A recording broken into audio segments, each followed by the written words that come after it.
Séance extraordinaire du conseil municipal de la ville de Château-Richer, tenue à la salle du conseil sise au deuxième étage du centre Olivier-Letardy, situé au 277 rue du Couvent à Château-Richer, le lundi 29 avril 2024 à 19h, à laquelle sont présents et forment quorum Mesdames les conseillères Christine Plot et Guylaine Lefrançois, ainsi que Messieurs les conseillers Vincent Latour, Éric Martineau, Maxime Roberge et Alexandre Richard, sous la présidence du maire M. Gino Pouliot. Les avis de convocation ont été délivrés à tous et à chacun des membres du conseil de la manière et dans le délai voulu par la loi. Sont également présentes la directrice générale, Mme Magali Lavigne, et moi-même, Karine Ovington-Greffière. Donc, ouverture de la séance extraordinaire à 19h01. Merci, Mme Ovington. Donc, on va procéder à l'ouverture de la séance extraordinaire, considérant que les articles que la loi des cités-villes stipule que les membres du conseil ont été convoqués au plus tard 24 heures avant l'heure prévue pour le début de la séance et que chaque membre du conseil sont présents et conforme quorum. Et que la greffière a déclaré avoir envoyé un avis de convocation à tous les gens présents pour la séance. Donc, en conséquence, la séance extraordinaire du 29 avril 2024 est déclarée régulièrement constituée et ouverte. Nous allons procéder à l'adoption de l'ordre du jour. Donc, considérant que tous les membres du conseil municipal ont pris connaissance de l'ordre du jour après, qui était contenu dans l'avis de convocation et qu'ils renoncent à sa lecture. Donc, j'aurais besoin d'un proposeur ou une proposeuse. Je propose, M. le maire. Donc, Mme Guylaine Lefrançois propose d'adopter l'ordre du jour de la séance extraordinaire du 29 avril 2024 tel que déposé. Ceux et celles qui sont d'accord? D'accord. Merci. Donc, c'est adopté à l'unanimité. Je vais procéder au mot du maire. Donc, écoutez, je souhaite la bienvenue aux gens présents ici ce soir. Je salue les gens aussi qui vont pouvoir visionner la séance extraordinaire d'aujourd'hui via YouTube. Et nous allons procéder maintenant au point 4 qui est l'autorisation de dépôt d'une demande d'aide financière au programme Primo. Donc, comme vous le savez, nous avions des travaux qui étaient sur lesquels on s'est penché et on a fait des analyses de tout ça depuis le mois d'août dernier. Et pour terminer, l'ensemble des travaux qui étaient prévus là, au plan d'intervention qui avait été fait en 2016, il y a deux rues, la rue du Couvent et la rue La Plante qu'on voulait faire absolument parce que c'était partie du plan d'intervention. Puis il fallait regarder de quelle façon qu'on devait s'y prendre pour avoir les sous de façon adéquate pour couvrir l'ensemble des travaux qui ont été faits. Donc, ces deux rues-là que je viens de mentionner étaient sous le couvert d'une subvention qui s'appelle le FIMO. Mais par contre, le FIMO ne couvrait pas l'ensemble des coûts parce que les coûts qui étaient rattachés, c'était des coûts qui étaient évalués de façon antérieure là, au moment où on a mis en place le plan d'intervention. Donc, les nouveaux coûts étant plus élevés et que les besoins de financement étaient plus importants, nous avons plutôt renoncé au FIMO et nous en allons vers une autre subvention qui s'appelle le Primo pour couvrir l'ensemble des frais pour ces deux rues qu'on veut faire. Donc, entendu que la Ville a pris connaissance du guide relatif au programme Primo 2023, qu'elle comprend bien toutes les modalités du programme qui s'appliquent et elle a ou son projet et qu'elle s'est renseignée aux besoins auprès du ministère. Entendu que la Ville doit respecter les modalités de ce guide qui s'applique à elle pour obtenir une aide financière au programme Primo 2023 et pour recevoir les versements de cette aide financière. Donc, je propose que la Ville s'engage à respecter les modalités du guide qui s'applique à elle et que la Ville s'engage à assumer l'entière responsabilité des travaux et que la Ville s'engage également à réaliser les travaux selon les modalités du programme Primo 2023. On s'engage également à payer notre part des coûts admissibles et des coûts d'exploitation continue. On s'engage également comme Ville à assumer toutes les dépenses engagées si elles ne respectent pas les délais prévus au programme Primo. On s'engage également à assumer tous les coûts non admissibles au programme Primo associés au projet et tout dépassement de coûts. Et que la Ville, le conseil municipal autorise le dépôt de la demande d'aide financière au programme Primo 2023. Donc, le conseil municipal autorise également la directrice Mme Magali Lavigne à signer tous les documents en lien avec la dite demande. Donc, ceux et celles qui sont d'accord? D'accord. Merci. Donc, c'est adopté à l'unanimité. Nous allons procéder au point 5, M. Roberge. Merci, M. le maire. Donc, c'est tout simplement un dépôt. Donc, un dépôt en vertu de l'article 557 de la loi sur les élections et les référendums dans les municipalités.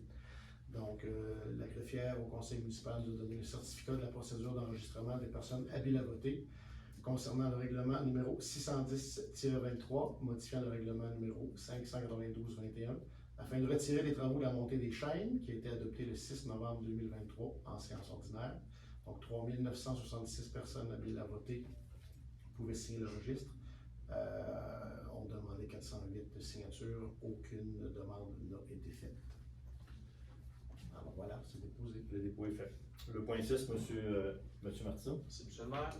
C'est le dépôt en vertu de l'article 557 de la loi sur les élections et les référendums de les municipalités par la greffière au conseil municipal du certificat de la procédure d'enregistrement des personnes habiles à voter concernant le règlement numéro 616-24 décrétant une dépense n'excédant pas 323 000 et un emprunt de 323 000 pour l'achat de compteurs d'eau pour les industries, commerces et institutions et pour les travaux d'installation d'échantillons de compteurs d'eau résidentiels qui a été adopté le 15 avril 2024 en séance extraordinaire.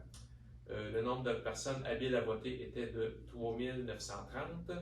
Le nombre de demandes requises qui était de 404 et le nombre de votes effectués, de demandes faites, c'est 236. Merci. Donc, le dépôt étant fait, nous sommes rendus au point 7, la période des questions.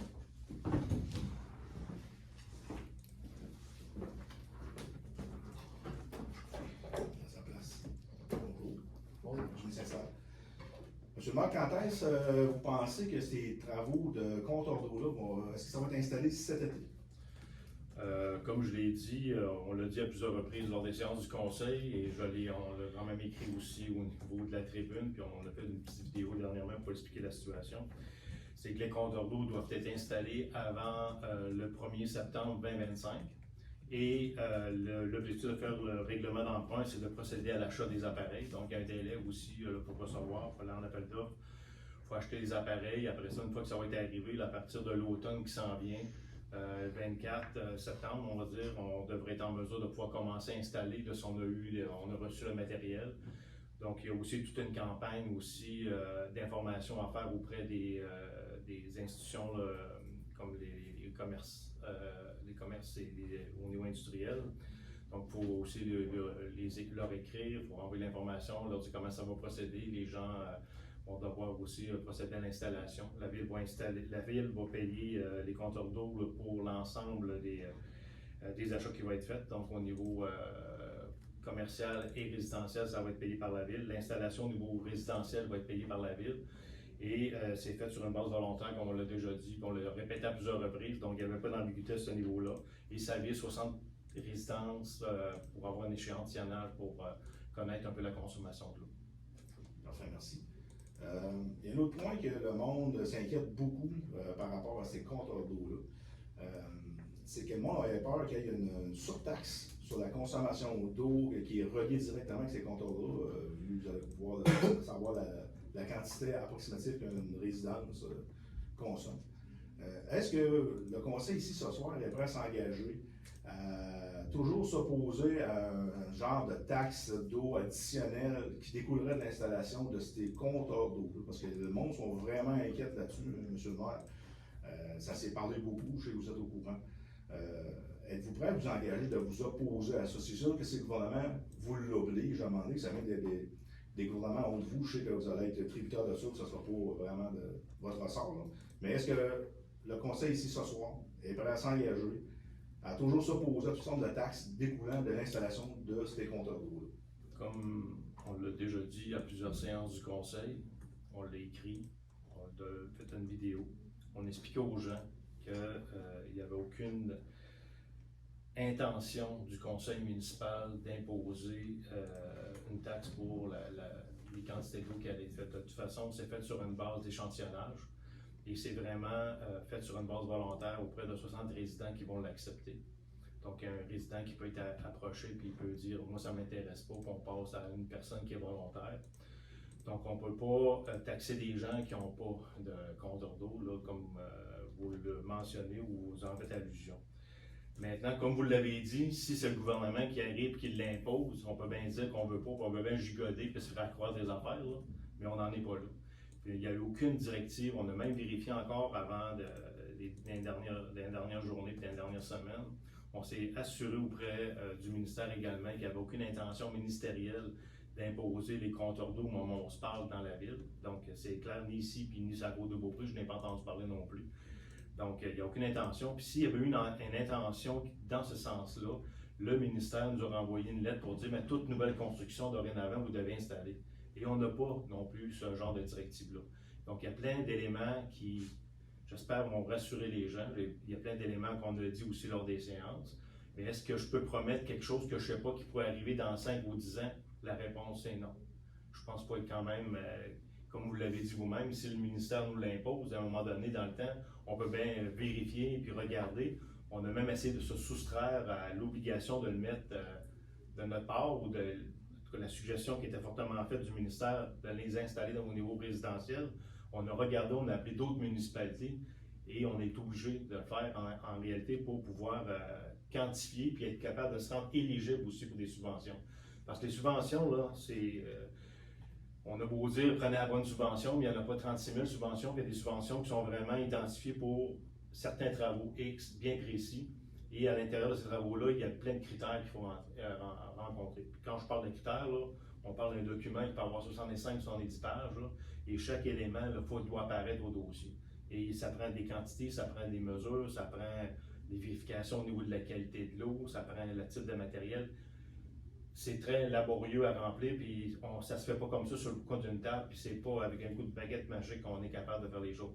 C'est pour ça que je disais que on avait besoin de l'aide, de la collaboration des citoyens pour nous aider à arriver à ça. Nous, l'important là-dedans, là, c'est de faire les travaux puis de s'assurer que le réseau d'aqueduc soit conforme, soit complet, et soit refait au complet. Et par le fait même, comme on veut le faire sur l'avenue Royale au complet, là, entre autres, ça va nous permettre aussi d'installer les infrastructures d'égout que les gens n'ont pas non plus.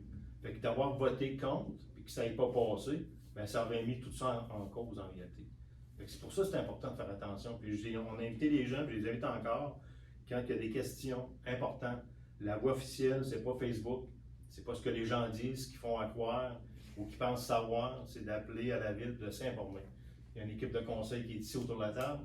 On prend le temps de parler aux gens. Quand les gens viennent nous voir, on prend le temps de discuter avec eux, d'expliquer les choses. J'invite encore les gens à appeler à la ville pour toutes sortes de dossiers, peu importe le dossier. Puis quand ils trouvent qu'il y a quelque chose qui ne fonctionne pas bien, bien d'appeler pour nous en informer, puis nous, on va intervenir pour régler les situations. Merci beaucoup. Plaisir. Donc, la séance des questions, la période des questions étant terminée, je vais procéder à la levée de l'Assemblée. Je redonne un proposant, une proposeuse. Proposé. M. Vincent Letour propose donc que la séance soit levée. Merci beaucoup. Bonne soirée à tout le monde.